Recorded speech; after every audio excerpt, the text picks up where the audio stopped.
পারভেজ ইমন যখন সেরা ছন্দে তখন তার ব্যাটে যে কেবল চোখ জুড়ানো ছক্কাচারের মেলা। বিপিএলের 12তম আসরের প্রথম 50 এলো ইমনের হাত ধরে।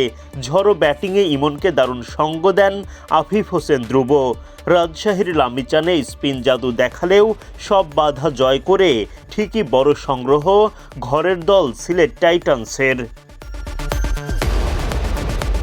শুক্রবার বিপিএলের উদ্বোধনী ম্যাচে মুখোমুখি হয় সিলেট টাইটান্স ও রাজশাহী ওয়ারিয়র্স। টস জিতে আগে বোলিংয়ের সিদ্ধান্ত নেন রাজশাহী অধিনায়ক নাজমুল শান্ত।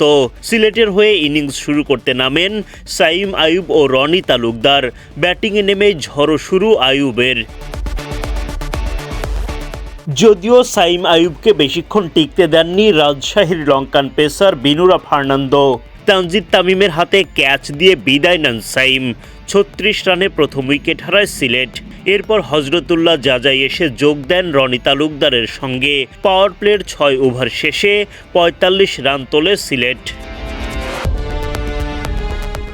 জাজাইকে উইকেটে টিকতে দেননি সন্দীপ লামিচানে।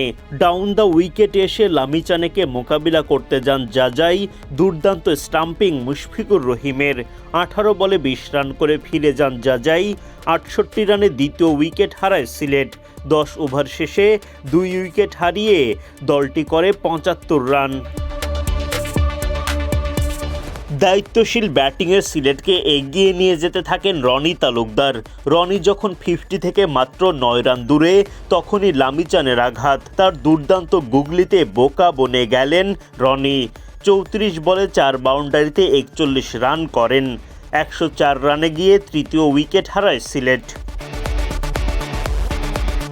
এরপর পারভেজ ইমনের ঝড়ো ব্যাটিংয়ে রানের গতি বাড়ায় সিলেট। ছক্কা হাঁকিয়ে 50 তুলে নেন ইমন। তার সঙ্গে যোগ দেন আফিফ হোসেন ধ্রুবও। সব মিলিয়ে বড় পুঁজির দেখা পায় সিলেট টাইটান্স।